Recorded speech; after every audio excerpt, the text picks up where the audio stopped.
বন্ধুরা, welcome to my channel বিকে বীরভূম। আমি বৈশালী চলে এসেছি তোমাদের সামনে আরও একবার। দেখতে পাচ্ছ মেয়েকে রেডি করে নিচ্ছে, আমরা একটু বেরাবো। তো বন্ধুরা, সবাই কেমন আছো? আশা করি সবাই ভালো আছো। আজকে সবাই মিলে একটু বেরাবো। সবাই মিলে বলতে আমি, আমার মেয়ে, বাবা আর বড় বোন। হঠাৎ করে বিকেলবেলায় বড় বোন এসে বলে, চলো দিদি কোথা থেকে ঘুরে আসা যাক। আমি বললাম চল, আমারও মনটা খুব একটা ভালো নেই, ঘুরে আসলে একটু মনটা ভালো হবে।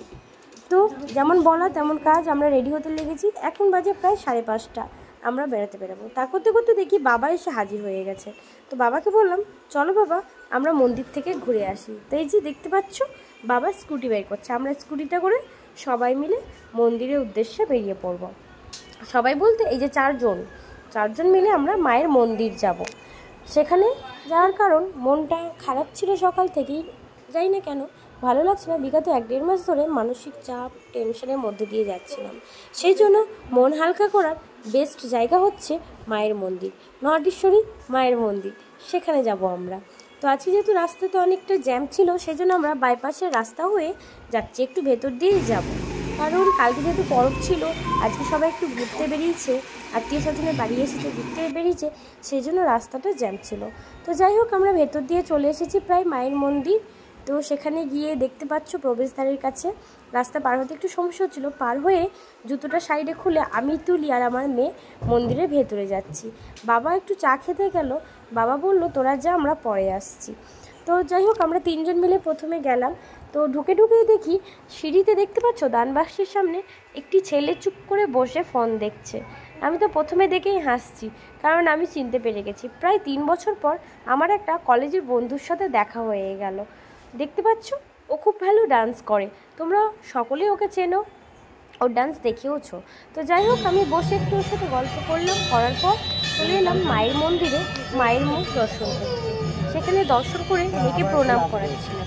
সে কিছুতেই প্রণাম করছিল না, অন্য সময় আবার খুব প্রণাম করে, আজকে কিছুতেই করাতে পারছিলাম না। এখান থেকে চলে যাব পাশে গণেশ মন্দিরে।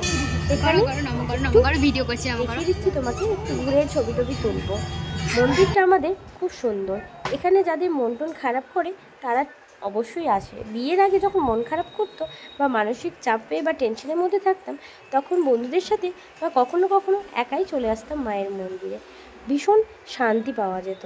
তো মন্দিরটা খুব সুন্দরভাবে দেখতে পেলে, গাছপালা দিয়ে সুন্দর একটা ঝাড়বাতি, নানা রকম সিনারি দেখতে পাচ্ছ। ওখানে ছোট ছোট মন্দিরের সমস্ত কিছু তুলে ধরে সাজানো হয়েছে মন্দিরটা। চারিপাশে ঘণ্টা, পায়রাদের বাসা, খুব সুন্দর একটা নিরিবিলি শান্ত পরিবেশ। আমরা এসেছিলাম সন্ধ্যা আরতির সময়। তো এখন সন্ধ্যা আরতির পর্ব শুরু হবে। তো তার আগে আমরা এখানে বসে রয়েছি, এখনো পর্যন্ত শুরু হয়নি। এখানে সবাই মিলে বসে গল্প করছিলাম। তা করতে করতে দেখি হঠাৎ করে চলে আসছে আমার বাবা সামনে দিয়ে। দাঁড়াও তোমাদেরকে দেখাই। এই যে দেখতে পাচ্ছ, হিয়ার দাদু চলে এসেছে সামনেখানে, সেও আমাদের সাথে আড্ডাতে যোগ দিল।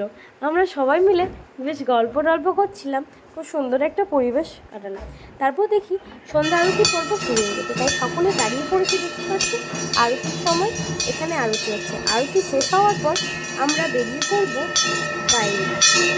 মায়ের মুখটা দেখার চেষ্টা করলাম, কারণ আরতির সময় মায়ের সামনে আসা যায় না, সেই জন্য খুব একটা ভালো আসেনি মুখটা, যেহেতু আমি অনেকটা দূরে ছিলাম।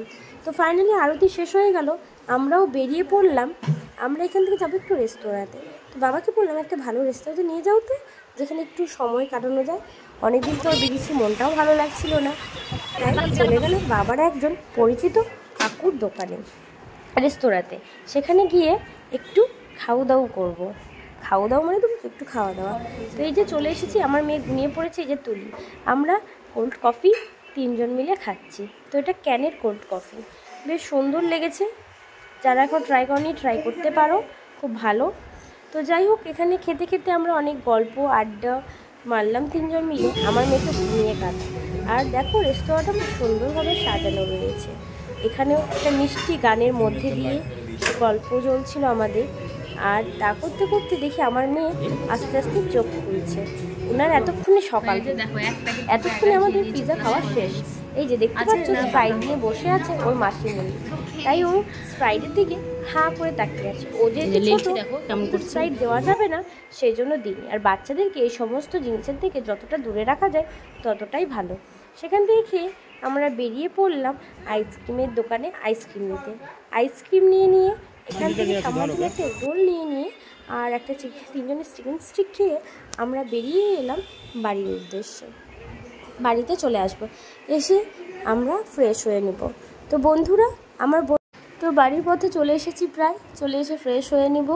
তো শুভরাত্রি বন্ধুরা, আর ধন্যবাদ আমার ভিডিওটা দেখার জন্য।